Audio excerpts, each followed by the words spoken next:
കർമ്മ കർമ്മ കർമ്മ അല്ലേ? കർമ്മയ്ക്ക് എനിക്ക് വിശ്വാസമില്ല. കർമ്മയ്ക്ക് വേണ്ടി സമയവും എനിക്കെടുക്കാൻ സമയമില്ല. കർമ്മ നോക്കി നിന്ന് കഴിഞ്ഞാൽ കർമ്മ വരട്ടെ, കർമ്മ ചെയ്യട്ടെ എന്ന് പറഞ്ഞ് നിന്ന് കഴിഞ്ഞാൽ വർഷങ്ങൾ നീണ്ടുപോകും.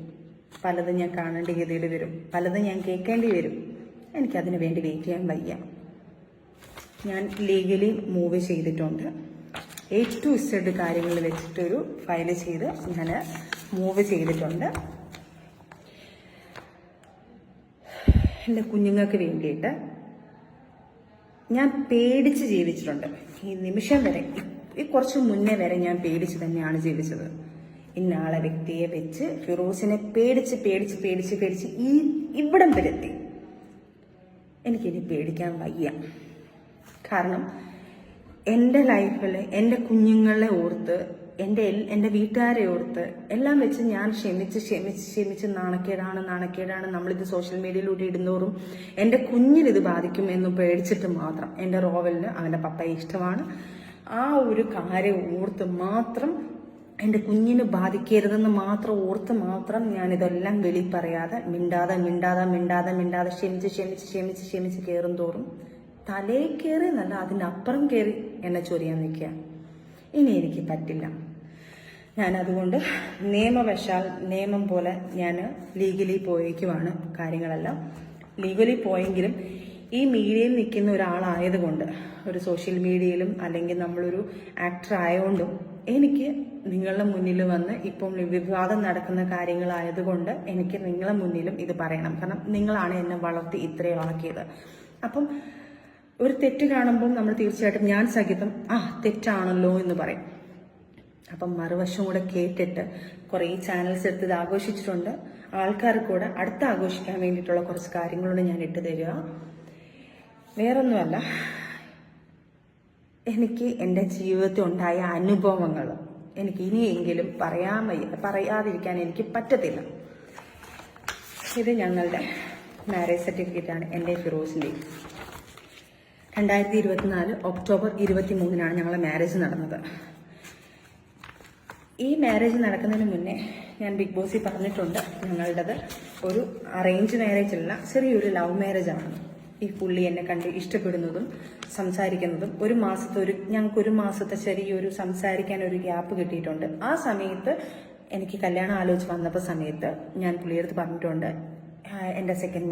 ഞാൻ ഓൾറെഡി സെക്കൻഡാണ്, ഫസ്റ്റ് മാരേജ് കഴിഞ്ഞ് ഡിവോഴ്സാണ്, എനിക്കതിലൊരു കുഞ്ഞുണ്ട് എന്നെല്ലാം പറഞ്ഞു.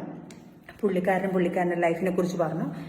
ഓക്കെ, നമ്മളുടെ കുറച്ച് ആൾക്കാർ ഇതിനകത്ത് ഇടപെട്ടു, നല്ല ബന്ധമാണെന്ന് ചിന്തിച്ച് ഒരു മാസം കൊണ്ട് ഇവരുടെ വീട്ടിൽ നിന്ന് വന്ന് ഞങ്ങളെ വീട്ടിൽ ആലോചിക്കുന്നു. കാരണം എനിക്ക് ഓൾറെഡി കല്യാണപ്രായം 20 വയസ്സുള്ള സമയത്ത്. അപ്പം ആദ്യത്തെ ലൈഫിൽ ഒന്ന് പ്രശ്നങ്ങളൊക്കെ ആയി ഇങ്ങനെ ഒന്ന് നിൽക്കുന്ന സമയത്താണ് ഈ കാര്യങ്ങൾ വരുന്നതും. അവരെൻ്റെ വീട്ടുകാർ നോക്കിയപ്പം ഓക്കെ, നമ്മളെ റിലേറ്റീവുകളുടെ അടുത്തെല്ലാം ചോദിക്കുമ്പോൾ പുള്ളിക്കാരൻ ഓക്കെയാണ്, നല്ലൊരു വ്യക്തിയാണെന്നുള്ളത് നമ്മളെ ബന്ധുക്കാരിലെല്ലാം ചോദിക്കുമ്പോൾ പറയുന്നു. വേറെ ദുശീലങ്ങളൊന്നുമില്ല. അന്നത്തെ കാര്യങ്ങൾ ദുശീലങ്ങളാണല്ലോ നോക്കുന്നത്, വേറെ ദുശീലങ്ങളൊന്നുമില്ല എന്ന് പറയുന്നു. ഈ ദുശീലങ്ങൾ എന്നുള്ളത് സാധനങ്ങൾ ഈ വീട്ടുകാരുടെ അടുത്ത് മുന്നിലാണല്ലോ ഈ ദുശീലങ്ങളൊന്നും കാണിക്കാത്തത്. പുറമേ എന്താണെന്നുള്ളത് ആർക്കും പറയാൻ പറ്റത്തില്ല, അനുഭവങ്ങൾ വരുമ്പോഴാണല്ലോ മനസ്സിലാക്കാൻ പറ്റുന്നത്. അത് കഴിഞ്ഞ് മാരേജിന് സമയമായി, മാരേജ് കഴിഞ്ഞു. ഈ പുള്ളിക്കാരൻ എന്നെ ലൈഫിലോട്ട് വരുമ്പം എൻ്റെ കുഞ്ഞുണ്ട്, എൻ്റെ കുഞ്ഞിനെ പൊന്നുപോലെ നോക്കാം, സെക്കൻഡ് ഫാദറാണ്, പൊന്നുപോലെ നോക്കാം എന്ന് പറഞ്ഞു വന്ന വ്യക്തി ഒരു മാസം കഴിഞ്ഞപ്പോഴത്തേക്ക് പയ്യെ എൻ്റെ കുഞ്ഞിനെ കാണാൻ വിടാൻ സമ്മതിക്കുന്നില്ല. ആദ്യത്തെ മാസം ആയതുകൊണ്ട് കുറച്ച് നാൾ എൻ്റെ വീട്ടുകാർ പറഞ്ഞു, പുതുമോടി ആയതുകൊണ്ട് ഒന്ന് മാറ്റി നിർത്താം, കുഞ്ഞുങ്ങളെ ഞങ്ങൾ നോക്കാം, നിങ്ങൾ പോയി വന്ന് കണ്ടുകൊണ്ടിരിക്കുക, കുറച്ച് കഴിയുമ്പോൾ നമ്മൾ കുഞ്ഞിനെ തന്നുവിടാമെന്ന് പറഞ്ഞു. ആദ്യത്തെ മാസം ആയപ്പോഴത്തേക്ക് കുറച്ച് കുഞ്ഞിനെ കാണാൻ പോകുന്നതും കുഞ്ഞിൻ്റെ അടുത്ത് സംസാരിക്കുന്നതും എല്ലാം പയ്യെ ഗ്യാപ്പ് ഇട്ടിട്ട് വരുന്നുണ്ട്. അപ്പൊ തന്നെ ഞങ്ങളുടെ ലൈഫിൽ തുടക്കത്തിൽ തന്നെ ഒരു ചെറിയൊരു പ്രശ്നം മുളച്ചു കഴിഞ്ഞു. ഈ ഒരു പ്രശ്നത്തിൽ എന്നിട്ടും ഞാൻ സഹിച്ചു നിന്നു. കാരണം സെക്കൻഡ് മാരേജ് അല്ലേ, നാട്ടുകാരറിഞ്ഞാൽ എന്ത് ചെയ്യും, വീട്ടുകാരറിഞ്ഞാൽ എന്ത് ചെയ്യും, ആൾക്കാരുടെ മുന്നിൽ ഞാൻ എന്താണ്, രണ്ടാമത്തെ മാരേജും അതും പ്രശ്നമായി എന്ന് പറയുന്നത് പേടിച്ച് തന്നെ സത്യം പറഞ്ഞാൽ പലതും മിണ്ടാതിരുന്നിട്ടുള്ളത്. അത് കഴിഞ്ഞ് കുറെ കഴിഞ്ഞിട്ട് അപ്പോഴത്തേക്ക് 2 മാസമായപ്പോഴത്തേക്ക് പുള്ളിക്കാരന് ഞാനും എനിക്ക് പ്രഗ്നന്റ് ആയി. ആ സമയത്തും എനിക്ക് ഒട്ടും താല്പര്യമില്ലായിരുന്നു, വേറൊന്നും കൊണ്ടല്ല, എൻ്റെ കുഞ്ഞിന് 2.5 വയസ്സേ ഉള്ളൂ. ആ സമയത്ത് എനിക്ക് രണ്ടാമതൊരു കുഞ്ഞെന്ന് പറയുമ്പം അവൾക്ക് കൊടുക്കുന്ന ഒരു കുറച്ചുകൂടെ ആയിക്കഴിഞ്ഞാൽ ഒരു 5 വയസ്സൊക്കെ ആയിക്കഴിഞ്ഞാൽ ഒരു കുഞ്ഞുണ്ടാവുന്ന എന്നുള്ളത് പറഞ്ഞാൽ ആ ഒരു സാധനമാണ്. അതും ഞാൻ പുള്ളിക്കാരനടുത്ത് ആദ്യം പറയുന്നുണ്ട്. അപ്പൊ പുള്ളിക്കാരൻ അപ്പം പറഞ്ഞു, സച്ചിന എനിക്ക് എൻ്റെ മോളെ കിട്ടുന്നില്ല. അവിടുത്തെ കുറേ കാര്യങ്ങൾ പറഞ്ഞിട്ട് എനിക്ക് കുഞ്ഞിനെ കിട്ടുന്നില്ല, എനിക്ക് കുഞ്ഞിന്റെ മിസ്സിംഗ് ആണ്, എനിക്ക് കുഞ്ഞിനെ വേണം, അല്ലെങ്കിൽ ഞാൻ മെന്റലി കുറച്ച് ഡിപ്രഷൻ ആയി പോകും, അതുകൊണ്ട് എനിക്ക് വേണം എന്ന് പറഞ്ഞ ലാസ്റ്റ് കുഞ്ഞെങ്കിൽ കുഞ്ഞാവാന്നുള്ളൊരു പ്ലാനിങ് ആയി. നെക്സ്റ്റ് മന്ത് തന്നെ കുഞ്ഞാവുന്നു, പ്രഗ്നന്റ് ആവുന്നു. പ്രഗ്നന്റ് ആയി കുറച്ച് നാൾ കഴിഞ്ഞപ്പോഴും ഇതുപോലെ തന്നെ പ്രശ്നങ്ങൾ വരുന്നുണ്ട്. ഈ കുഞ്ഞിനെ വെച്ചിട്ട് എനിക്ക് കുഞ്ഞിനെ കാണാൻ പോകാൻ പറ്റത്തില്ല, എൻ്റെ വീട്ടിൽ വിളിക്കാൻ പറ്റത്തില്ല, സംസാരിക്കാൻ പറ്റത്തില്ല. എന്നെ ഇങ്ങനെ ടോർച്ചർ ചെയ്ത് ഈ മോനുണ്ടായ സമയത്തെ, വയറ്റിലുണ്ടാകുന്ന സമയത്തെ ഈ പ്രശ്നങ്ങൾ മൊത്തവും കരച്ചിലും ബഹളം, രാത്രി പുതപ്പിട്ട് മൂടിയിട്ട് ഞാൻ ഇരുന്ന് കരയാൻ, എൻ്റെ കുഞ്ഞിനെ കാണാൻ പറ്റുന്നില്ലല്ലോ, എൻ്റെ കുഞ്ഞിനെ വിളിക്കാൻ പറ്റുന്നില്ലല്ലോ, എൻ്റെ വീട്ടുകാരൊന്ന് വിളിച്ചു കഴിഞ്ഞാൽ എനിക്ക് പറയായിരുന്നു. എന്ത് ചെയ്യണമെന്ന് അറിയാത്തൊരു വല്ലാത്തൊരവസ്ഥ. ഇതെല്ലാം അനുഭവിക്കുന്നവർക്കേ ഈ സിറ്റുവേഷൻ എന്താണെന്ന് മനസ്സിലാക്കാൻ പറ്റത്തുള്ളൂ. ചിലപ്പോൾ തെറ്റ് പറയും, നീ എന്തിനാ ഈ രണ്ടാമത് മാരേജ് ചെയ്യാൻ പോയി ഒരു മോളെ വെച്ചിട്ട്. ശരിയാണ്, അത് നമ്മൾ ആ പ്രായത്തിൽ ചിന്തിക്കത്തില്ല. പല തെറ്റുകളും പല കമന്റുകളും ഇനി വരുമായിരിക്കും. പക്ഷെ ഈ സിറ്റുവേഷനിൽ പോകുന്ന ഒരു വ്യക്തികൾക്ക് മാത്രമേ ഈ ലൈഫ് എന്താണെന്നും ഇതെന്താണെന്നും മനസ്സിലാക്കാൻ പറ്റത്തുള്ളൂ. അതിൽ കൂടെ പോവാത്ത ആൾക്കാർക്കെല്ലാം ഇത് ചിലപ്പോൾ തെറ്റായിട്ട് തന്നെ തോന്നും. അങ്ങനെ കുറെ സ്ട്രഗിൾ ചെയ്ത് അത് കഴിഞ്ഞപ്പോഴത്തേക്ക് കുഞ്ഞിന്റെ അടുത്ത് സംസാരിക്കാൻ പറയാൻ പോകുന്നത്, ഞാൻ പ്രഗ്നന്റ് ആയിരിക്കുന്ന സമയത്ത് പുള്ളി എൻ്റെ അടുത്ത് പറഞ്ഞു, ആ പെണ്ണ് കാരണം എന്റെ കുഞ്ഞ് നൊന്നുകൊണ്ടിരിക്കുക, ഈ പെണ്ണില്ലായിരുന്നെങ്കിൽ നമ്മളെ ലൈഫ് നന്നായേനെ എന്ന് പറയാനുള്ള കുറെ കാര്യങ്ങൾ സംസാരിക്കാൻ തുടങ്ങി. അങ്ങനെ എന്റെ കുഞ്ഞിനെ പോഷിക്കാൻ തുടങ്ങി. എന്റെ മോളുടെ 2.5 വയസ്സ് തൊട്ട് ഞാൻ അതുവരെ ഫോക്സ് വാനിൽ ജോലി ചെയ്യുമായിരുന്നു. ഫോക്സ് വാനിൽ എന്റെ ജോലിക്ക് വേണ്ടി ജോലി ചെയ്തിട്ട് എന്റെ കുഞ്ഞിനെ നോക്കിക്കൊണ്ടിരുന്നത്. അത് കഴിഞ്ഞ് പ്രഗ്നന്റ് ആയതുകൊണ്ട് അത് കഴിഞ്ഞപ്പോഴത്തേക്ക് ഇതുപോലെ തന്നെ എനിക്ക് ജോലിക്ക് പോകണം. കാരണം കുഞ്ഞിന്റെ ചെലവുകൾ എന്റെ സിസ്റ്ററാണ് നോക്കുന്നത്. അതിനുശേഷം ഫുള്ള് ഞാൻ ശരിക്കും പറഞ്ഞ എന്റെ ലൈഫിൽ ഞാൻ ദൈവതുല്യം കാണുന്ന ഒരാളെ എന്റെ സിസ്റ്റർ മാത്രമാണ്. സിസ്റ്റർ ഇല്ലായിരുന്നെങ്കിൽ ഇന്ന് എന്റെ കുഞ്ഞുങ്ങൾ അനാഥയായിട്ട് നടന്നേനെ. ഞാൻ അവളെ എന്തിട്ട് പൂജിച്ചാലും എന്തിട്ട് കൊടുത്താലും എന്തൊക്കെ ചെയ്താലും നന്ദി എനിക്ക് പറഞ്ഞു തരാൻ അപ്പുറമാണ്. കാരണം അവള് ഒരു അമ്മ ഇരുന്ന് ചെയ്യേണ്ട കാര്യങ്ങളാണ് എൻ്റെ സിസ്റ്റർ എൻ്റെ കുഞ്ഞിന് വേണ്ടി ചെയ്തത്. എൻ്റെ കുഞ്ഞിൻ്റെ പഠിത്തം, എൻ്റെ കുഞ്ഞിൻ്റെ ഫീഡിങ്, ആ സമയത്ത് കൊടുക്കാനുള്ള ഫുഡിൻ്റെ കാര്യങ്ങൾ, എൻ്റെ കുഞ്ഞിനുള്ള ഡ്രസ്സ്, എൻ്റെ കുഞ്ഞിനുള്ള സ്നഗ്ഗി, എല്ലാ കാര്യങ്ങളും എൻ്റെ സിസ്റ്ററാണ് നോക്കിക്കൊണ്ടിരുന്നത്. ഹസ്ബൻഡിനെയും ഞാൻ നമിക്കുന്നത്. കാരണം അവരും ആ പുള്ളിക്കാരൻ നോ പറഞ്ഞ എൻ്റെ ഇത്താക്കൊന്നും ചെയ്യാൻ പറ്റത്തില്ല. എന്നിട്ട് പോലും ഇത്താടെ ഹസ്ബൻഡ് പോലും ഇതിനകത്ത് ഭയങ്കര സപ്പോർട്ടീവായിട്ട് എൻ്റെ കുഞ്ഞിന് വേണ്ടിയിട്ടുള്ള കാര്യങ്ങളെല്ലാം ചെയ്തിട്ടുള്ളത്. അപ്പം എന്നിട്ട് പോലും ഞാൻ ഇതിൻ്റെ ഇടയ്ക്കായാലും ഞാൻ സ്വാഭാവികമായിട്ട് നമ്മളൊരു അമ്മ എന്നുള്ളൊരു സാധനം നമ്മളെ ഉള്ളിലുണ്ടല്ലോ. എത്രയും പോരിഞ്ഞ് കഴിഞ്ഞാലും നമുക്ക് ഉള്ളിലൊരു സാധനമുണ്ട്. അങ്ങനെ കുഞ്ഞിൻ്റെ റോബലിനെ പ്രസവിച്ച് കഴിഞ്ഞ സമയത്തും എൻ്റെ ഭാഗ്യത്തിന് ഒരു 3 മാസം ഞാൻ ഇതിന്റെ ഇടയ്ക്കൊക്കെ നമ്മൾ പ്രശ്നങ്ങൾ നടക്കുന്നുണ്ട്. ഈ കുഞ്ഞിനെ സംബന്ധിച്ചാണ് പ്രശ്നങ്ങളെല്ലാം നടക്കുന്നത്. കാരണം സ്വാഭാവികമായിട്ട് പറയുമല്ലോ, കാരണം തുടക്കത്തിലെ മോള് പപ്പ എന്നൊക്കെ വിളിപ്പിച്ച ആള് എൻ്റെ കുഞ്ഞിനെ കൊണ്ടുവരാൻ പറ്റത്തില്ല, എൻ്റെ കുഞ്ഞിന്റെ കൂടെ 2 ദിവസം നിൽക്കാൻ പറ്റത്തില്ല, എൻ്റെ കുഞ്ഞിന്റെ കൂടെ പോയി നിൽക്കാൻ പറ്റത്തില്ല. അങ്ങനെയുള്ള കുറെ പ്രശ്നങ്ങൾ തുടക്കം തൊട്ടേ നമ്മളിലുണ്ട്. പ്രസവം കഴിഞ്ഞ് 3-ാം മാസത്തിൽ എൻ്റെ വീട്ടിൽ കൊണ്ട് നിർത്തി. ആ മാസം ഞാൻ ഭയങ്കര ഹാപ്പിയാണ്. എൻ്റെ 2 കുഞ്ഞുങ്ങളോടെ എനിക്ക് നിൽക്കാൻ പറ്റുന്നുണ്ടല്ലോ. സത്യമായിട്ടും ഞാൻ ഭയങ്കര ഹാപ്പിയായിരുന്നു ആ സമയത്തും പുള്ളിക്കാരൻ പറഞ്ഞു പുള്ളിക്കാരൻ്റെ വീട്ടിൽ വന്ന് നിൽക്കണം, പുള്ളിക്കാരൻ കുഞ്ഞിനെ അവിടെ കൊണ്ടുവന്നാൽ മതി. അപ്പം ഞാൻ പറഞ്ഞു, എനിക്ക് കിട്ടിയ ഗ്യാപ്പ് ഞാൻ പറഞ്ഞു 3 മാസം ചടങ്ങ് നമ്മളെ വീട്ടിലല്ലേ നിൽക്കേണ്ടത്, വീട്ടിൽ നിർത്തുകയാണെങ്കിൽ എനിക്ക് എൻ്റെ കുഞ്ഞിനോട് നിൽക്കാന്നുള്ള സന്തോഷത്തിലാണ് ഞാൻ നിൽക്കുന്നത്.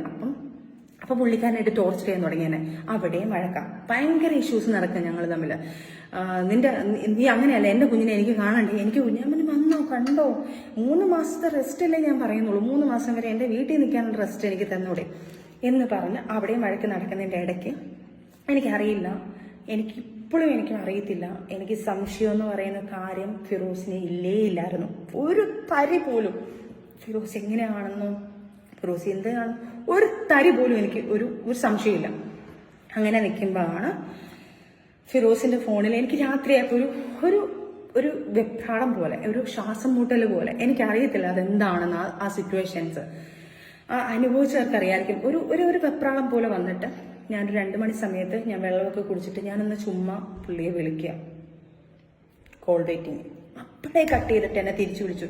പക്ഷെ ആരെ ഈ സമയത്ത് അപ്പം ഞാൻ ചോദിക്കുക, സ്വാഭാവികമായിട്ട് ഞാൻ ചോദിക്കുക, ആര് ഈ സമയത്ത്? അത് പുള്ളിയുടെ ഏതൊരു ഗൾഫിൽ നിന്നുള്ള കൂട്ടുകാരനാണെന്ന് പറഞ്ഞു. ഓക്കെ, എൻ്റെ മനസ്സിൽ ഒരു തരി പോലും പുള്ളിയെ സംശയമില്ല എനിക്ക്. ഞാൻ ഓക്കെ എന്ന് പറഞ്ഞു വെച്ചെങ്കിലും ഉള്ളിലൊരു പിടപ്പുണ്ട്. ആരായിരിക്കും, എന്തിനാ വിളിച്ചത്? ഒരു സംശയത്തിന്റെ എവിടെയെങ്കിലും ഒരു സാധനം ഇട്ടെങ്കിൽ എനിക്ക് അങ്ങനെ ഒരു സാധനം പറയാം. എനിക്ക് ആ സമയത്ത് അങ്ങനെ പോലും ഇല്ല. പക്ഷെ എന്തുകൊണ്ടാണെന്ന് എനിക്കറിയത്തില്ല, എനിക്ക് ഭയങ്കര ടെൻഷൻ കയറി. അത് ആ വിളിക്കുന്നത് എൻ്റെ പഴയ, ഞാൻ ടാബ് എന്ന് പറഞ്ഞൊരു സാധനം ഉണ്ടല്ലോ, ആ ടാബിനകത്ത് ഈ സിം ഇട്ടേക്കുന്നത്. അപ്പം ആ ടാബ് ഓൾറെഡി ഞാൻ വർക്ക് ചെയ്തുകൊണ്ടിരുന്ന സമയത്ത് വർക്കിൻ്റെ എല്ലാ സാധനങ്ങളും അതിനകത്തായിരുന്നു. ഞാൻ ഫോക്സ്വാനിൽ CRM ആയിട്ട് വർക്ക് ചെയ്തിട്ടുണ്ടായിരുന്നു. ആ സമയത്തുള്ള എല്ലാ ഫയലും ഞാൻ എനിക്ക് ഫോണിനെക്കാട്ടിലും ടാബിനെ കുറിച്ചാണ് ഏറ്റവും കൂടുതൽ അറിയാം. ആ ടാബാണ് എൻ്റെ ലൈഫിൽ എൻ്റെ വർക്കിൻ്റെ കാര്യങ്ങളെല്ലാം ചെയ്യുന്നത്. ആ ടാബിലാണ് ഫിറോസ് ഈ കോള് ചെയ്യുന്നത്. ഓക്കെ, രാവിലെ ആയപ്പം എനിക്ക് എന്തോ ഒരു പ്രശ്നം തോന്നി. ഞാൻ ചോദിച്ചു, ആരെയാണ് വിളിച്ചത്? അത് ഞാൻ തലേന്ന് പറഞ്ഞത് ദുബായിൽ നിന്നാണ്, അടുത്ത ദിവസം പറയുന്നത് ഖത്തറിൽ നിന്നാണ്, അല്ല ലണ്ടനിൽ നിന്നാണോ, അങ്ങനെ എന്തോ ഒരു സംഭവം. അത് മിസ്മാച്ച് ആയിട്ട് പറഞ്ഞു. അവിടെ എനിക്ക് സംശയം തോന്നി. ഞാൻ നേരെ അവരുടെ വീട്ടിൽ പോയി ടാബ് മേടിച്ചു. ഞാൻ പറഞ്ഞു, എനിക്കെന്തോ സംശയം തോന്നുന്നു. അപ്പോൾ എൻ്റെ അടുത്ത് നിനക്ക് സംശയം, നീ എന്താ ഇങ്ങനെ കാണിക്കുന്നത്, നീ ഇങ്ങനെയൊക്കെ കാണിക്കുന്നുള്ളോ പറഞ്ഞിട്ട് പ്രശ്നം ഉണ്ടാക്കി. ഞാൻ ഈ ടാബും കൊണ്ട് റൂമിലോട്ട് കയറിയിട്ട് ഈ ഫുള്ള് റെക്കോർഡിങ് ഓൾറെഡി ഉള്ളതാണ് ഈ ഫോണിൽ. ഇതിനകത്ത് ഫുള്ള് റിക്കവറി ചെയ്ത് ഞാൻ എടുത്തു. ഈ ടാബിൻ്റെ കാര്യങ്ങളെല്ലാം എനിക്കറിയാമെന്നില്ലേ, റിക്കവർ ചെയ്തെടുത്ത് ഞാൻ ആ സമയത്തും ടൈമിൽ ഞാൻ പ്രാർത്ഥിക്കുന്നത്, റബ്ബേ ഒരിക്കലും ഇതെന്റെ തെറ്റിദ്ധാരണയായിരിക്കണേ, ഞാൻ കാണിക്കുന്ന പുള്ളി ഭയങ്കര പ്രശ്നം, വെളിയിൽ കിടന്ന് ബഹളം ഉണ്ടാക്കുന്നു, വാണ്ടാന്നെല്ലാം പറഞ്ഞ് ബഹളം ഉണ്ടാക്കുന്നുണ്ട്. അപ്പോഴും ഞാൻ പ്രാർത്ഥിക്കുന്നത് എന്റെ സംശയം മാത്രമായിരിക്കണേ റബ്ബേ, ഇതൊരിക്കലും തെറ്റ് കാണല്ലേ, ഇതിനകത്ത് ഒരു തെറ്റും കാണല്ലേ, പുള്ളി എന്നെ ഒരിക്കലും ചതിക്കല്ലേ എന്ന് പറഞ്ഞുകൊണ്ടാണ് ഞാൻ എന്റെ സംശയം തീർക്കാൻ വേണ്ടി മാത്രം, പുള്ളിയെ ഞാൻ തെറ്റുകാരനല്ലെന്നാക്കാൻ വേണ്ടിയിട്ട്, എന്റെ മനസ്സിനെ തൃപ്തിപ്പെടുത്താൻ വേണ്ടിയിട്ട് ചെയ്ത കാര്യം.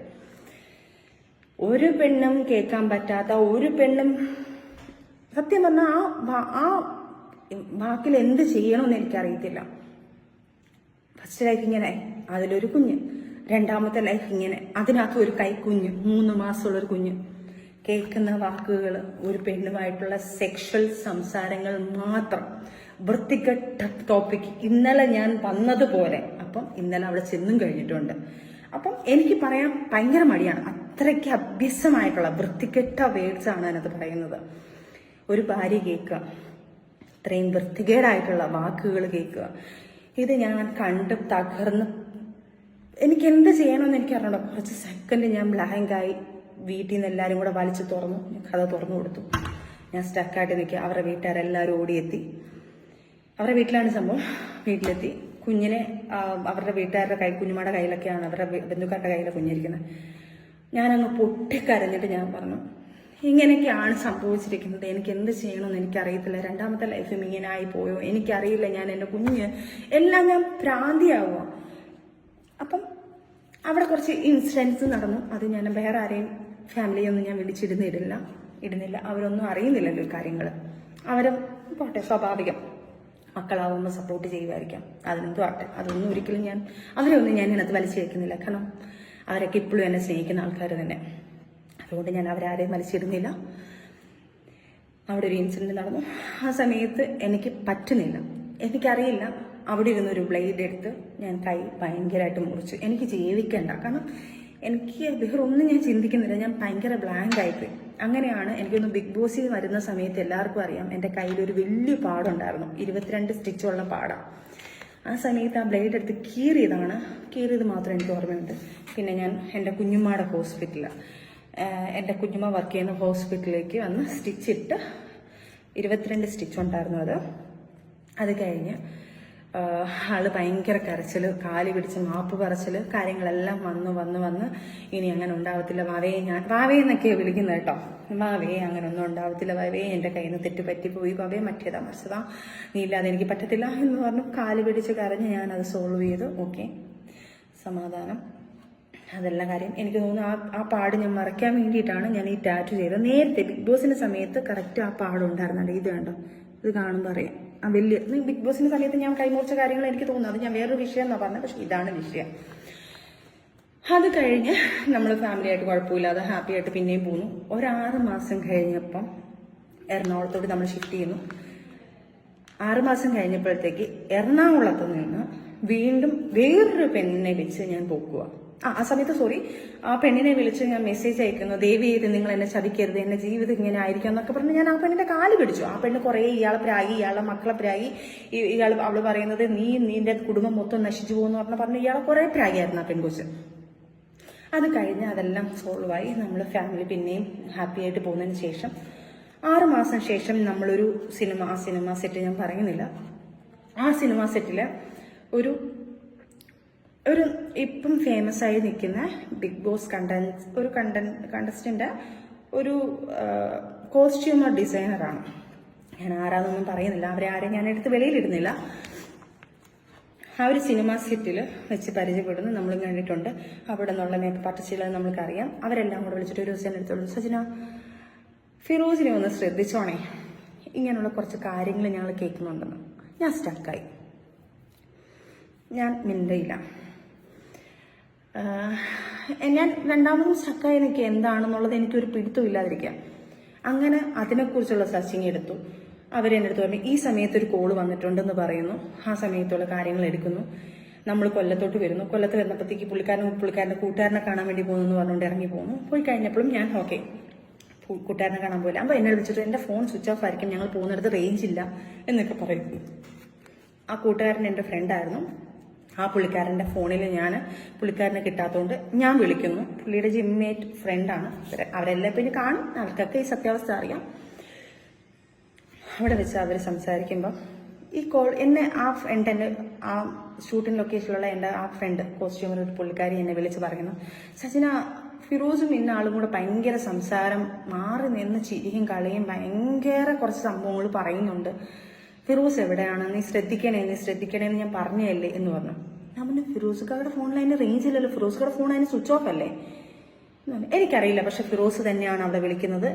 അവർ സംസാരിക്കുന്ന സംസാരങ്ങൾ ഭയങ്കരമാണ്. ഫിറോസ് ഖാൻ വിളിച്ച് സംസാരിച്ചുകൊണ്ടിരിക്കുന്നുണ്ട്, നോക്കുന്നു പറഞ്ഞു. അപ്പോൾ ഉടനെ ഞാൻ അവന്റെ ഫ്രണ്ടിന്റെ ഫോണിൽ വിളിച്ചു. വിളിച്ചപ്പോൾ കോൾ വെയിറ്റിംഗ്. അങ്ങനെ അതും കുറേ പ്രശ്നങ്ങൾ വന്നു. കുറേ ഞാൻ പെട്ടെന്ന് ചുരുക്കമാണ്, കാരണം നിങ്ങൾ കേട്ട് നിങ്ങൾക്കും മടുക്കണ്ട എന്നുള്ളതാണ്ട. അവിടെയും കുറേ കാര്യങ്ങൾ വന്ന് അവിടെ നിന്ന് ഞാൻ പുള്ളിക്കാരൻ്റെ ഫോൺ ഇതാക്കുന്നു, അവനെ വിളിച്ചിട്ട് ഇങ്ങനെ റെക്കോർഡ് ചേർക്കുന്നു, ആ പെൺകൊച്ചിനുമായിട്ട് സംസാരിക്കുന്ന റെക്കോർഡ് എടുക്കുന്നു. അവരുമായിട്ട് സംസാരങ്ങളായി. ഞാൻ ആ പെണ്ണിനെ വിളിച്ച് വഴക്കായി. ഞാൻ ഇങ്ങനെ ലൈഫിൽ നിന്ന് ഒരു പ്രശ്നം ഉണ്ടായി, എൻ്റെ കൈ മുറിച്ച് ഞാൻ ഇങ്ങനെയൊക്കെയുള്ള സംഭവങ്ങൾ ഉണ്ടാക്കി, ഇങ്ങനെയൊക്കെ ലൈഫ് ഉണ്ടായി വന്നിരിക്കുകയാണ്, എന്നെ ദയവ് ചെയ്ത് അതൊന്ന് എൻ്റെ ലൈഫ് നശിപ്പിക്കില്ലെന്ന് പറഞ്ഞു. ആ കൊച്ചിൻ്റെ അടുത്ത് കരഞ്ഞു. ആ കൊച്ചും പറഞ്ഞു എൻ്റെ അടുത്ത് ഒന്ന് സോറി ചെയ്താൽ ഞാൻ അങ്ങനെ എങ്ങനെയാണെന്നെല്ലാം പറഞ്ഞു. ആ കൊച്ചും കുറേ കാര്യങ്ങൾ പറഞ്ഞു. അത് വിട്ടു. അന്നും ഇതുപോലെ ഞാൻ സൂയിസൈഡിന് വേണ്ടി നോക്കി. കാരണം ജീവിതത്തിൽ എനിക്ക് മുന്നോട്ട് വേറൊരു മാർഗമില്ല. കാരണം ആദ്യത്തെ ഒരു ലൈഫ് അങ്ങനെയായി, അതിനകത്തൊരു കുഞ്ഞ്, രണ്ടാമത്തെ ലൈഫ് ഇങ്ങനെയായി, അതിനകത്ത് ഒരു കൈക്കുഞ്ഞായി. എനിക്ക് എന്ത് ചെയ്യുമെന്നൊരു ഒരു പിടുത്തവും ഇല്ല. എൻ്റെ മുന്നിലോട്ട് എന്താണെന്നുള്ളത് എനിക്കൊരു ഇല്ല. എൻ്റെ വീട്ടുകാരെന്ത് പറയും, നാട്ടുകാരെന്ത് പറയും, ആൾക്കാർ ഇനി രണ്ടാമതും ഇങ്ങനെ വരുമ്പം നമ്മളെക്കുറിച്ച് നമ്മൾ അന്നത്തെ ഒരു നാട്ടുമ്പുറത്തുകാരി പോലെ ആണല്ലോ. അപ്പം തീർച്ചയായിട്ടും നാട്ടുകാർ പറയണേ ഇനി അടുത്ത ലൈഫിലും എന്തെങ്കിലും ആയി എൻ്റെ വീട്ടിൽ വന്ന് നിൽക്കുമ്പം ആൾക്കാർ പറയാൻ പോകുന്നത് എന്നെ ആയിരിക്കും, ഞാൻ എൻ്റെ കാരണം കാണാണ് രണ്ടാമതും ലൈഫ് ഇങ്ങനെ ആയി ആൾക്കാർ പറയും സ്വാഭാവികമായിട്ട്. അതുകൊണ്ട് സഹിച്ച് പിന്നെയും കുറേ ശ്രമിച്ചു. പിന്നെയും കാലുപിടുത്തവും കരച്ചിലും, പിന്നെയും പൊക്കുന്നു, പിന്നെയും കരയുന്നു, പിന്നെയും പുറയുന്നു. ഇതിൻ്റെ ഇടയ്ക്ക് പിന്നെ ഒരു വലിയൊരു ബ്രേക്കപ്പ് ആവുന്നു. ഒരു 6 months ഞങ്ങൾ പിരിഞ്ഞു നിൽക്കുന്നു, പിന്നെ ഞങ്ങൾ പിന്നെ ഒരുമിക്കുന്നു. ഇങ്ങനെ തന്നെയാണ് കടന്നു പോകുന്നത്. ഇതിൻ്റെ ഇടയ്ക്ക് എൻ്റെ കുഞ്ഞുങ്ങൾ വളർന്ന് വലുതായിക്കൊണ്ടിരിക്കുന്നു. പിന്നെ ആയപ്പം എൻ്റെ കുഞ്ഞിനെ ഞാൻ സ്ട്രോങ് ആയിട്ട് ഞാൻ വർക്കിന് ഇറങ്ങാൻ പോകുന്നു. ഞാൻ ഇതിൻ്റെ ഹോണ്ട ഷോറൂമിൽ കയറുന്നു. അവിടെ ജോലിക്ക് കയറിയ സമയത്ത് ഞങ്ങളൊരു റെന്റൽ ഹൗസിലോട്ട് മാറി. ഇവരും റെന്റൽ ഹൗസിലായിരുന്നു. അവിടുന്ന് ഫാമിലി എല്ലാം കൂടെ നിൽക്കുന്നതുകൊണ്ട് ഞങ്ങൾ വേറൊരു റെന്റൽ ഹൗസിലോട്ടായി. അവിടുന്ന് ഞങ്ങൾ എറണാകുളത്തൊക്കെ പോയിട്ട് തിരിച്ച് കൊല്ലത്ത് വന്ന് വേറൊരു റെന്റൽ ഹൗസ് എടുക്കുന്നു. വന്ന് ഞാൻ ജോലിക്ക് കയറുന്നു. എൻ്റെ ലക്ഷ്യം ജോലിക്ക് കയറുക എന്നുള്ളത് എൻ്റെ കുഞ്ഞിനെ ചെലവിന് കൊടുക്കണം. കാരണം ഒരാളുടെ ഭർത്താവെന്ന് പറഞ്ഞാൽ അയാളുടെ കയ്യിൽ നിന്ന് ചെലവിന് മേടിക്കുന്നത് മോശമല്ലേ. അപ്പം എനിക്ക് അയാളുടെ കയ്യിൽ നിന്ന് കൊടുക്കാതെ എൻ്റെ കയ്യിൽ നിന്ന് കൊടുക്കണം എന്ന് പറഞ്ഞാൽ ഞാൻ ജോലിക്ക് കയറുന്നു. സത്യവാസ്തവം 20,000 സാലറി ഉള്ളതിന് ഞാൻ 15,000 സാലറി ഉണ്ടെന്നേ പറഞ്ഞിട്ടുള്ളൂ. കാരണം എന്ന് വെച്ച് കഴിഞ്ഞാൽ എനിക്ക് പേടി 5,000 ഇനി കൊടുക്കേണ്ട. കുഞ്ഞിനെ തന്നെ ഇപ്പം തന്നെ പറയുന്നുണ്ട് കുഞ്ഞു കാരണമാണെന്ന് പറയുമ്പം അത് വേണ്ടാന്ന് പറഞ്ഞുകൊണ്ട് ഞാൻ 15,000 രൂപ എന്ന് പറഞ്ഞു. ഞങ്ങൾ അവിടുത്തെ മാനേജറിനടുത്തും ഞങ്ങൾ അവിടുത്തെ ചേച്ചിമാർത്തൊക്കെ പറഞ്ഞു എൻ്റെ സാലറി ഇത്രയാണെന്ന് പറയണേ എന്ന് പറഞ്ഞിട്ട് 15,000 രൂപ ഞാൻ പറഞ്ഞു. അത് കഴിഞ്ഞ് ഞാൻ അതിനകത്ത് 5,000 കുഞ്ഞിന് വേണ്ടി ചെലവിന് മുക്കി കൊടുക്കാൻ നോക്കുന്നു. അതിൻ്റെ ഇടയ്ക്ക് അതിനുശേഷം വീണ്ടും അപ്പോൾ ആ സമയത്ത് ഇതുപോലെ എനിക്ക് തോന്നുന്നു ബിഗ് ബോസിൽ വന്ന ആ സമയത്ത് ലൈവിനകത്ത് കുറേ ഉണ്ട് വീഡിയോ. അതും ആരെങ്കിലുമൊക്കെ എടുത്ത് ഇത്രയും ക്ലിപ്പുകൾ എടുത്തിരുന്നുകൊണ്ട് അതും കൂടെ കൊടുത്ത് ഇടുകയാണെന്നെങ്കിൽ കുറച്ച് ഉപകാരമായിരുന്നേനെ. അന്നും ഇതുപോലെ മോഹങ്ങളെല്ലാം പാടുകളൊക്കെ വരുത്തി വയ്യാണ്ടായിട്ടാണ് ഞാൻ ബിഗ് ബോസിന്റെ അതിൽ വന്ന് ആ ലൈവിൽ വരുന്നതും. അപ്പോൾ എല്ലാവരും ലൈവിൽ തന്നെ ചോദിക്കുന്നുണ്ട് ഫിറോസ് അടിച്ചതാണോ എന്താണെന്നൊക്കെ ചോദിക്കുന്നുണ്ട്. അപ്പം ഞാൻ പറഞ്ഞില്ല മറിഞ്ഞ് വീണതാ, സ്റ്റെപ്പിൽ നിന്ന് മറിഞ്ഞ് വീണതാന്നൊക്കെ പറയുന്നു.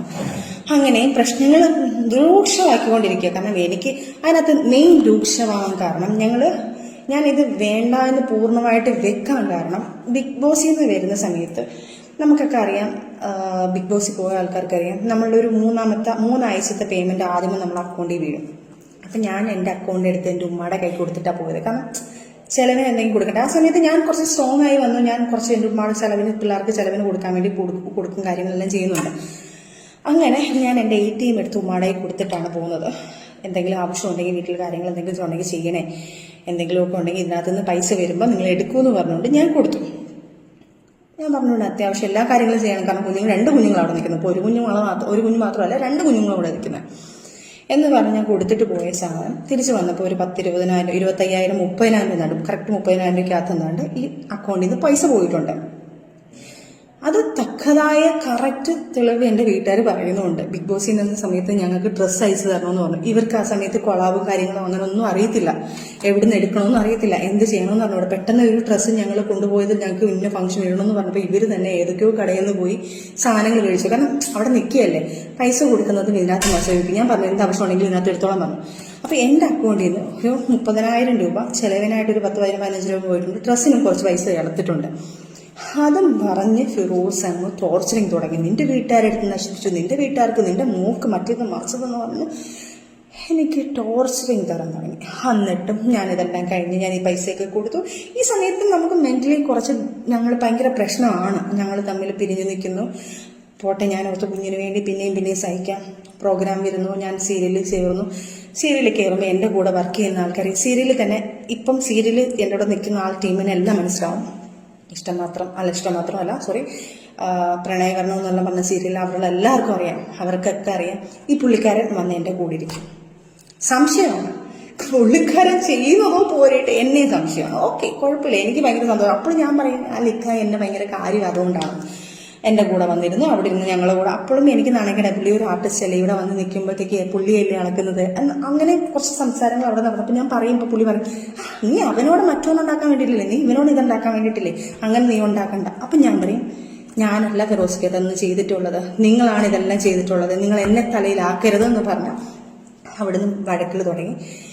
പിന്നെ ഞാൻ എൻ്റെ വീട്ടിൽ ഈ കാര്യങ്ങളൊക്കെ പറഞ്ഞു. എനിക്ക് സമാധാനമില്ല. അങ്ങനെ ലാസ്റ്റ് നമ്മൾ ഡിവോഴ്സിലാവാന്നുള്ള തീരുമാനമെത്തി. അങ്ങനെ നമ്മൾ പിരിഞ്ഞു നിന്നു.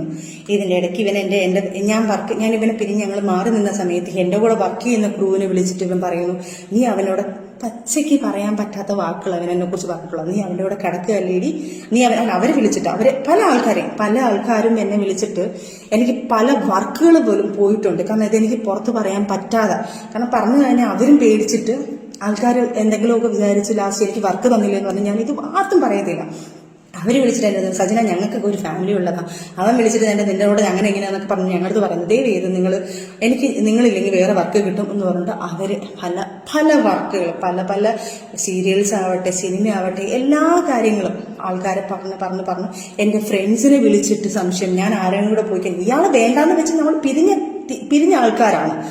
എന്നിട്ട് ഇയാൾ എന്നെ വിടാതെ ടോർച്ചർ ചെയ്ത് എന്നെ ഡിവോഴ്സ് തരാൻ പറഞ്ഞാൽ ഡിവോഴ്സ് ചെയ്തിട്ടില്ല, എനിക്ക് സമാധാനം തരാതെ ഇങ്ങനെ പുറകെ നടന്ന് ടോർച്ചർ ചെയ്തുകൊണ്ടിരിക്കുക.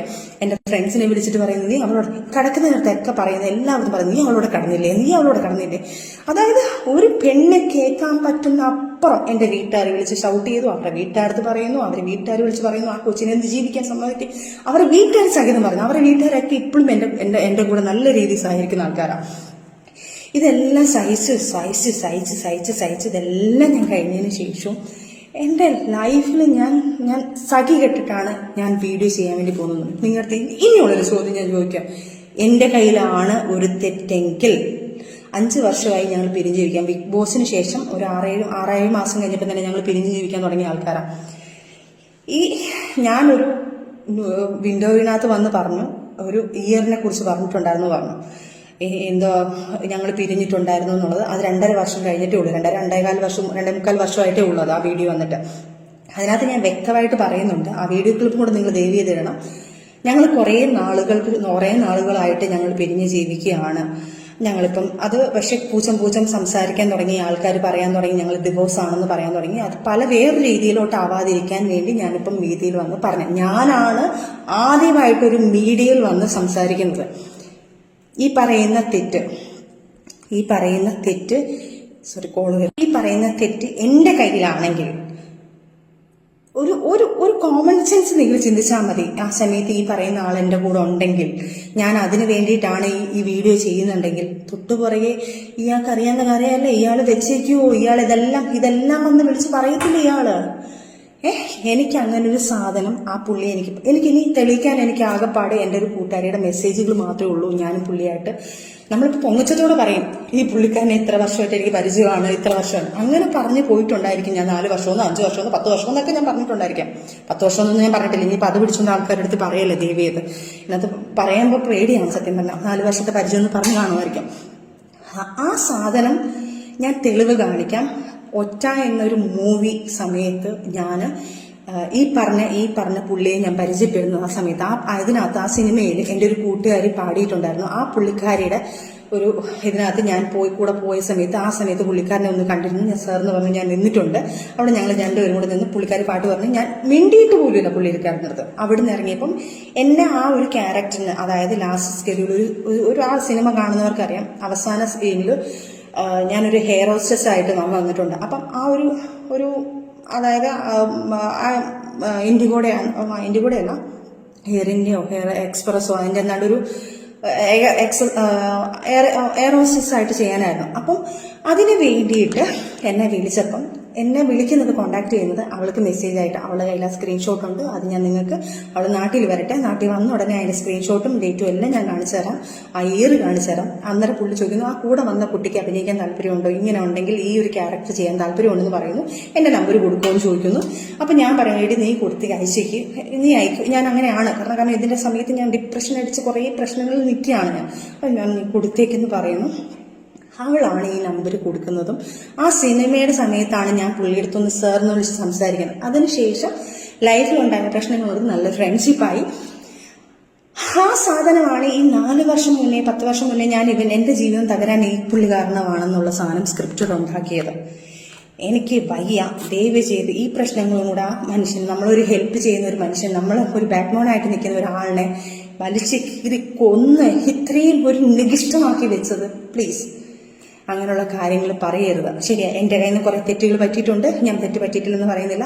ഞാനും ഒരു വീഡിയോ ഒക്കെ ഇട്ട് നമ്മൾ കുറച്ച് സാധനങ്ങളൊക്കെ ഇട്ടതിൽ അതിനാണ് ഇത് വിവാദമായെന്ന് പറയുന്നു. പക്ഷേ അതിനു മുന്നേ എന്നെ ഇതിങ്ങനെ ഇയാൾ പീഡിപ്പിക്കാൻ തുടങ്ങിയിട്ടുണ്ടല്ലോ. ഈ പീഡനം കുറേ നാൾ കൊണ്ടുണ്ട്.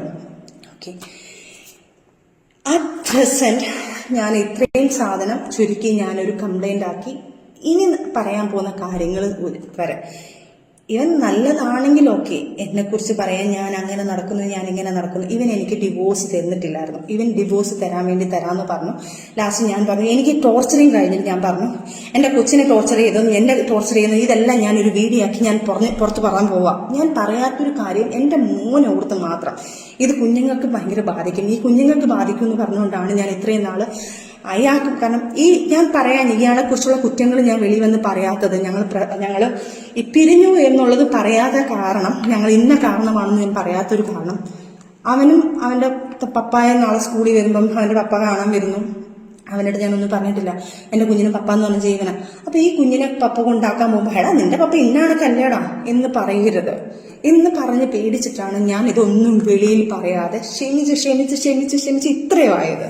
പക്ഷെ അപ്പോഴും ഞാൻ അവൻ്റെ പപ്പ നല്ലതാണെന്ന് അറിയിപ്പിക്കാൻ വേണ്ടി ഞങ്ങൾ മ്യൂച്വലായിട്ട് എടുത്ത തീരുമാനമാണെന്ന് പറഞ്ഞ് ഞാൻ അതൊന്ന് സോൾവ് ചെയ്യുന്നു. കാരണം പുള്ളിക്കാരന് പറഞ്ഞേ പറ്റത്തുള്ളൂ വന്ന ചാനലിൽ. പുള്ളിക്കാരൻ എന്തെങ്കിലും മിണ്ടിക്കാൻ ഞാൻ ഈ കാര്യങ്ങളൊക്കെ എടുത്തു കൊടുക്കും. പുള്ളിക്കാരൻ അറിയാം, അല്ലാതെ സ്നേഹം കൊണ്ടോ പേടിച്ചിട്ടോ ഒന്നും, അല്ലാതെ ഇതുകൊണ്ടൊന്നും ബഹുമാനം കൊണ്ടൊന്നും അല്ല പുള്ളിക്കാരൻ അത് പറഞ്ഞത്. പുള്ളിക്കാരൻ എന്തെങ്കിലും പറഞ്ഞാൽ ഞാൻ ഇതെല്ലാം എടുത്ത് വെളിയിലിടുന്നു, പുള്ളിക്കാരൻ അറിയാം. അപ്പം ഈ കാര്യങ്ങളൊക്കെ വന്നു, ഈ സാധനങ്ങൾ, അതുകൊണ്ടാണ് ഞാൻ ആ സമയത്ത് ഇതൊന്നും പറയാഞ്ഞത്. എന്നിട്ടും ഞാൻ സഹിച്ച് എല്ലാം പോട്ടെ എന്ന് പറഞ്ഞ് പ്രശ്നങ്ങളെല്ലാം പോട്ടെ എന്ന് പറഞ്ഞു നിന്നു.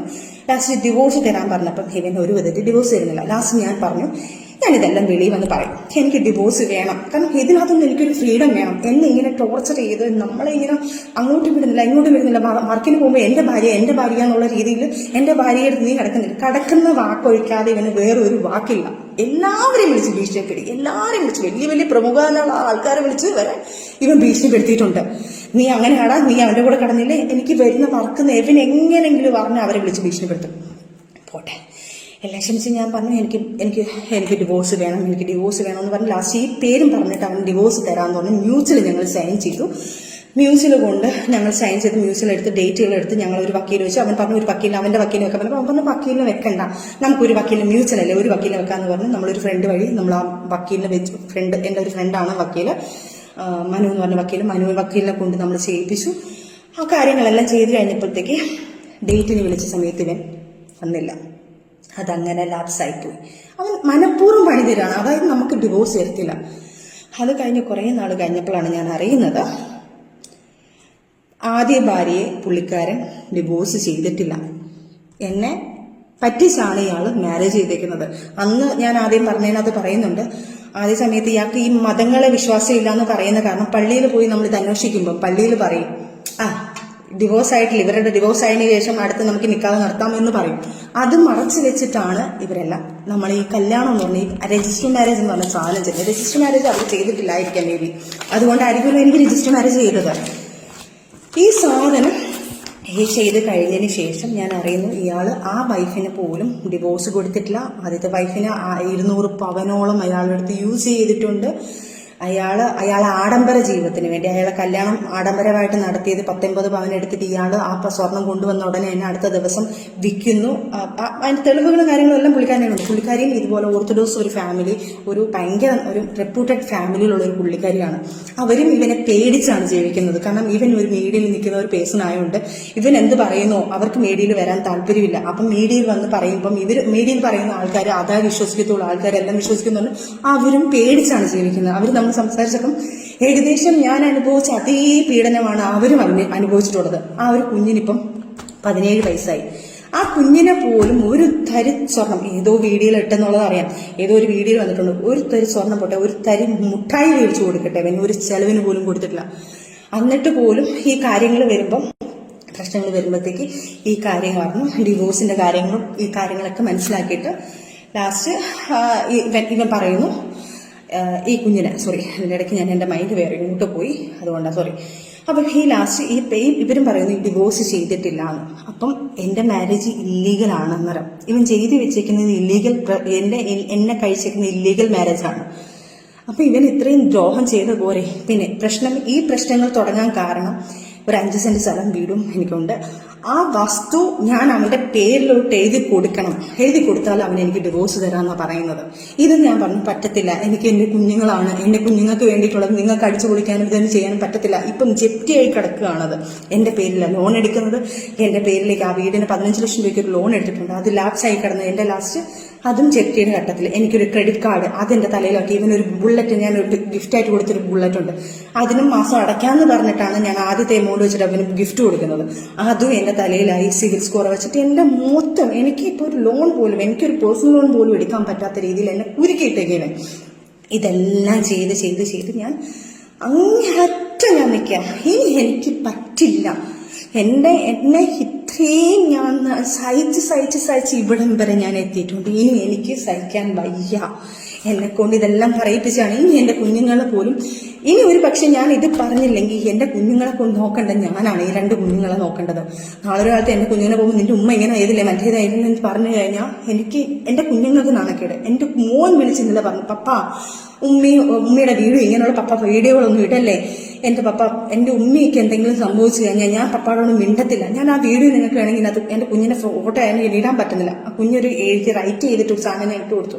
കാരണം ഇവൻ എന്നിട്ട് ആ കുഞ്ഞ് പോലും പറയുന്നത്, എന്നിട്ട് ഞാൻ ഞെട്ടിപ്പോയി. എൻ്റെ മോൻ പറയുന്നത്, പപ്പ ഞാൻ എന്നെ 5ാം ക്ലാസ്സിലായി, എന്നെ എല്ലാവരും കൂടെ കളിയാക്കും, പപ്പ ഒന്നും ഇങ്ങനെ പറയല്ലേ, ഉമ്മി പപ്പായെ സപ്പോർട്ട് ചെയ്തല്ലേ വീഡിയോ ഇട്ടത്, ഉമ്മിക്ക് വേണമെങ്കിൽ പപ്പ എന്ത് വേണമെങ്കിൽ ഇത്തിരി കാര്യങ്ങളൊക്കെ വേണമെങ്കിൽ പറയാലോ എന്ന് എൻ്റെ കുഞ്ഞ് ചോദിച്ചു. എന്നിട്ട് പോലും ഇവൻ വീണ്ടും ഈ ആക്ഷൻ വീഡിയോ കാണിച്ചു. ആക്ഷൻ വീഡിയോ ആദ്യം കാണിക്കാൻ ഫിറോസ് ഖാനെ ഞാൻ ആക്ഷൻ അല്ല കാണിച്ചിരിക്കുന്നത്, ഞാൻ നിയമത്തിനാണോ പോയിരിക്കുന്നത്. എൻ്റെ കയ്യിൽ തെറ്റുണ്ടെങ്കിൽ ഞാൻ നിയമത്തിനോട് പോകത്തില്ല. എൻ്റെ തെറ്റുണ്ടെങ്കിൽ ഞാൻ ആദ്യമായിട്ട് ഒരു വീഡിയോ ഇതുപോലൊരു കാര്യത്തിൽ എടുത്തില്ല. ഇനി എന്തോ ആയിക്കോട്ടെ, ഇയാൾ ആദ്യത്തെ ഭാര്യയെ വിളിച്ചിട്ട് ഇന്നലെ പുള്ളിക്കാരിയും വിളിച്ച് ഭീഷണിപ്പെടുത്തുന്നുണ്ട്. ഏതോ ഒരു വീഡിയോ വന്നു, നിന്നെക്കുറിച്ച് ഇങ്ങനെ പറയൂടി, ഞാൻ അങ്ങനെ പറയൂടി, നീ അങ്ങനെ ചെയ്തു എന്ന് പറയൂടി, നീ ഏതെങ്കിലും പോയി എന്ന് പറയൂടി. ഇതേ സംഭാഷണം തന്നെയാണ് ഞങ്ങൾ എല്ലാവരും ഇട്ട് ഇയാൾ ഒരുമാതിരി വൃത്തികെട്ട രീതി. അവർക്ക് പേടിയാണ്, കാരണം മീഡിയയിൽ വന്ന് ഇയാൾ പറയുമ്പോൾ ആൾക്കാർ അതേ വിശ്വസിക്കത്തുള്ളൂ. അവർക്ക് മീഡിയയിൽ വന്ന് മീഡിയ പേഴ്സണായിട്ട് വന്ന് സംസാരിക്കാൻ അവരുടെ ഫാമിലി അങ്ങനെയാണ്. അവർ അത്രയും റിപ്പോർട്ടർ ഫാമിലി ആയതുകൊണ്ട് അവർക്ക് അത് പറയാൻ പറ്റുന്നില്ല.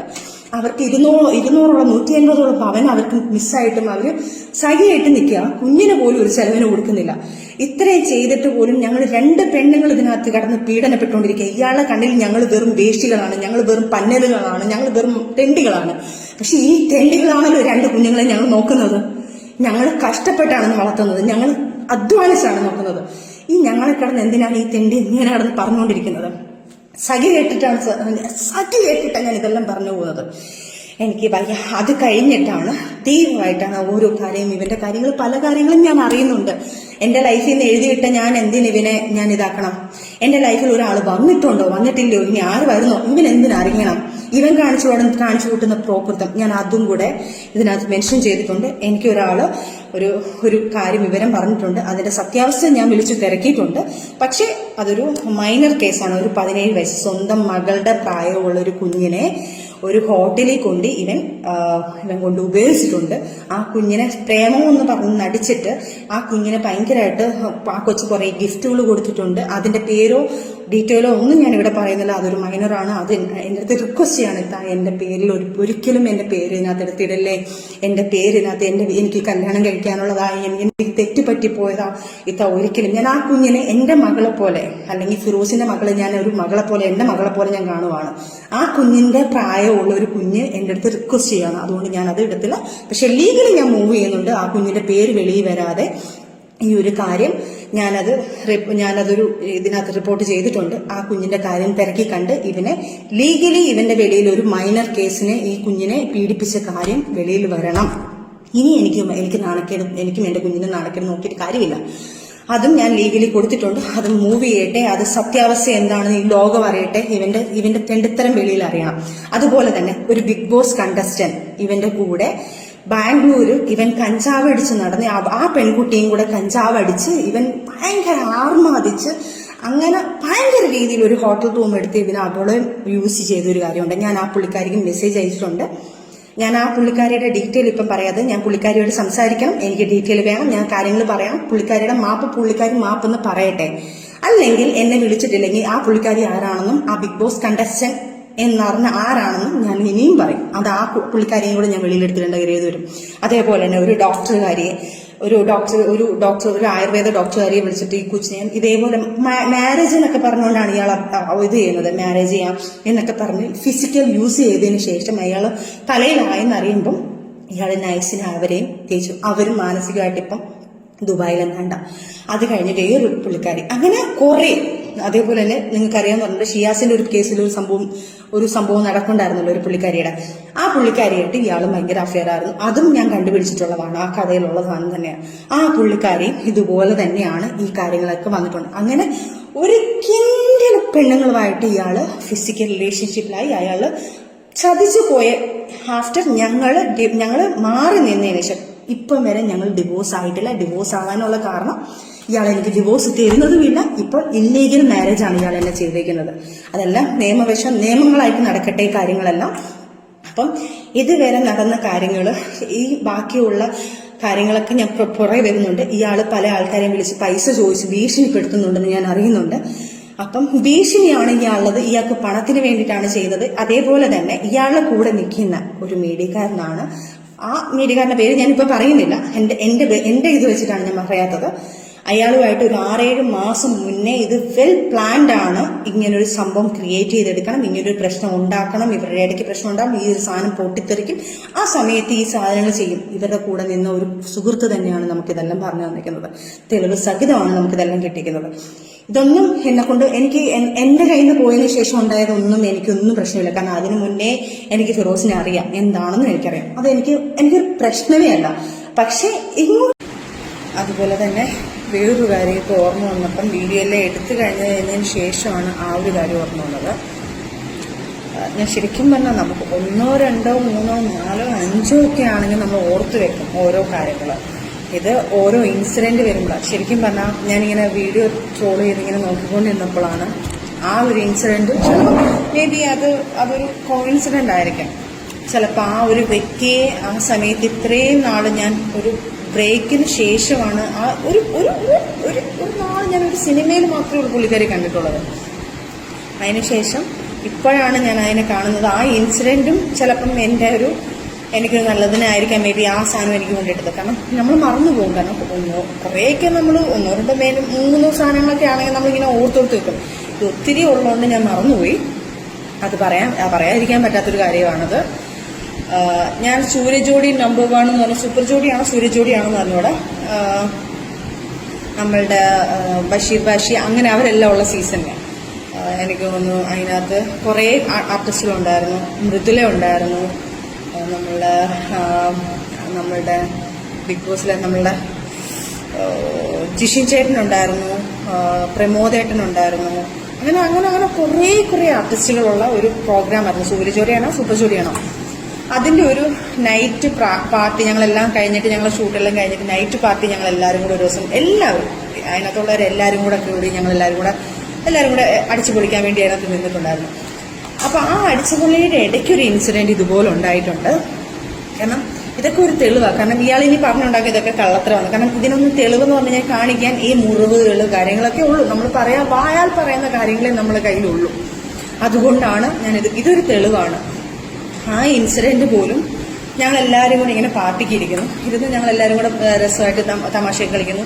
പെണ്ണുങ്ങളെല്ലാം മറ്റേ ജ്യൂസുകൾ കുടിക്കുന്നു, ആണുങ്ങൾ ഡ്രിങ്ക്സ് കുടിക്കുന്നു.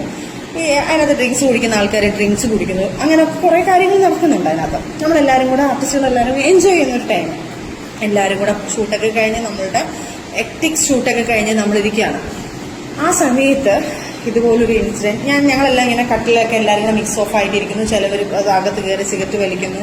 അതുപോലെ ചിലവർ വന്ന് ഇങ്ങനെ അങ്ങനെ ഓരോ കാര്യങ്ങളും അതിനകത്ത് ആൾക്കാർ വേറെ അനാവശ്യങ്ങളൊന്നും വന്നിട്ടില്ല കേട്ടോ. അതിനകത്തുണ്ടെങ്കിൽ അതിനകത്തുള്ള ആൾക്കാരെല്ലാം ഡ്രിങ്ക്സ് കുടിക്കുന്നുണ്ട്, സിഗരറ്റ് വലിക്കുന്നുണ്ട്. അല്ലാതെ അതിനകത്ത് ഒരു അനാവശ്യമില്ല. ഇനിയിപ്പോൾ ഞാൻ സിഗരറ്റ് വലിക്കുന്നു എന്ന് പറയുമ്പോൾ അത് വേറെ എന്തെങ്കിലും ആൾക്കാർ കൂട്ടി പറയണ്ട എന്ന് പറയാൻ വേണ്ടിയിട്ടാണ്. അപ്പം പോന്നു വരുന്നു. അപ്പം ഞാൻ ഇങ്ങനെ നമ്മളെല്ലാം തമാശ പറഞ്ഞ് ഞങ്ങളെല്ലാം ചിരിച്ചുകൊണ്ടിരുന്നപ്പം ജിഷിൻ ചേട്ടൻ ഇവരൊക്കെ എന്നെ ഇങ്ങനെ നോക്കിയിട്ട് ഒരു പക്ഷേ ജിഷിൻ ചേട്ടനൊക്കെ ഇത് വെളിയിൽ വന്ന് പറയുമെന്ന് തോന്നുന്നു. ആ ഇൻസിഡന്റ് എല്ലാവരും കൂടെ ഇങ്ങനെ സ്റ്റക്കായിട്ട് നോക്കാം. അപ്പം ഞാൻ ഇതെന്താ നോക്കിയിട്ട് ഞാൻ സ്റ്റക്കായിട്ട് നോക്കിയിട്ട് ഞാൻ കറക്റ്റ് കണ്ണാടിയിൽ കാണും. ബാത്റൂമിന്റെ ഒരു സൈഡിൽ ഇവിടെ ഈ സൈഡിലൊരു അലമാരി ഇരിപ്പുണ്ട്. അലമാരിയുടെ ഡോർ ഇങ്ങനെ ഓപ്പൺ ആയി കിടക്കുകയാണ്. ഈ സൈഡിൽ ഓപ്പൺ ആയി കിടക്കുമ്പോൾ ഇതിനകത്തുള്ള മിററിൽ നിന്ന് നേരെ നമ്മൾ ആ ബാത്റൂമിലോട്ട് റിഫ്ലക്ട് ചെയ്ത് ഇങ്ങനെ കാണാൻ പറ്റും. ഇങ്ങനെ അപ്പോൾ എനിക്ക് അതിനോട് പറഞ്ഞാൽ മനസ്സിലാവും. ചിലപ്പോൾ നമ്മളിങ്ങനെ കാണുമ്പോൾ ആ കണ്ണാടി കൂടെ ബാത്റൂം കാണാൻ പറ്റുന്നത്. അപ്പോൾ ഈ പുള്ളിക്കാരി ആരാന്ന് ഞാൻ പറയുന്നില്ല. അത് ആ ടീമിന് എല്ലാവർക്കും അറിയാം. ഈ പുള്ളിക്കാരിയും ഫിറോസ് ഖാനും കൂടെ അവിടെ നിന്നിട്ട് സിഗരറ്റ് വലിച്ചിട്ട് കൊടുക്കുന്നു, ഫ്രഞ്ച് അടിക്കുന്നു. ഇതാണ് ഞാൻ കാണുന്നത്. അത് ആ സമയത്താണ് ഞാൻ കണ്ടിട്ട് കുറച്ചു നേരം ഞാൻ സ്റ്റക്കായി നിൽക്കുന്നത്. ഇതെന്താ ഇവരെല്ലാവരും എന്നെ നോക്കുന്നു. ഒരു നിമിഷം ഞാൻ ബ്ലാങ്ക് ആയിട്ട് പെട്ടെന്ന് ചാടി പോയി ഞാൻ അവിടെ പ്രശ്നം ഉണ്ടാക്കുന്നു. അവിടെ കിടന്ന് ഭയങ്കര കരച്ചിലും ബഹളവും ഓരോ കാര്യങ്ങളും ഞാൻ അവിടെ ഉണ്ടാക്കി. ഞാൻ അവിടെ നിന്ന് ഇറങ്ങി അടിച്ച് കുടിച്ച് കിടന്നു. അതായത് കെട്ടിപ്പിടി ഫ്രഞ്ച് അടിച്ചുകൊണ്ടിരിക്കും അവര്. ഇതെല്ലാം ചെയ്തിട്ടും അവിടുന്ന് ഞാൻ ഇറങ്ങി ലാസ്റ്റ് മൃദുല എൻ്റെ കൂടെ വർക്ക് ചെയ്ത അമ്മുന്റെ കൂടെയാണ് ഞാൻ ചാർജ് ഇരുന്നത്. അപ്പം അങ്ങനൊരു ഇൻസിഡന്റും അവിടെ ഉണ്ടായിട്ടുണ്ടായിരുന്നു. അപ്പോൾ എനിക്ക് മൃദുലയുടെ റൂമിലാണ് ഞാൻ കരഞ്ഞു പിടിച്ച് ഞാൻ പോയി കിടന്നതും. രാവിലെ വീണ്ടും ഇതുപോലെ കാല് പിടിച്ച് മാപ്പ് പറയലും കാര്യങ്ങളും ഒക്കെ പറയുന്നു. അത് പറ്റിപ്പോയതാണെന്ന് പറയുന്നു. അങ്ങനെ ഒത്തിരി ഇത് തുടക്കകാലത്ത് ഇങ്ങനെ കുറെ കാര്യങ്ങൾ ഇൻസിഡന്റ് ഉണ്ടായി. എനിക്കൊന്ന് മേ ബി ആ ഇയർ നോക്കുമ്പോൾ അറിയാം. സൂര്യജോഡിയൊക്കെ എനിക്ക് തോന്നുന്നൊരു 7-8 വർഷം മുന്നേ, 8-7 വർഷം അത്രേ ആയിട്ടേ ഉള്ളൂ.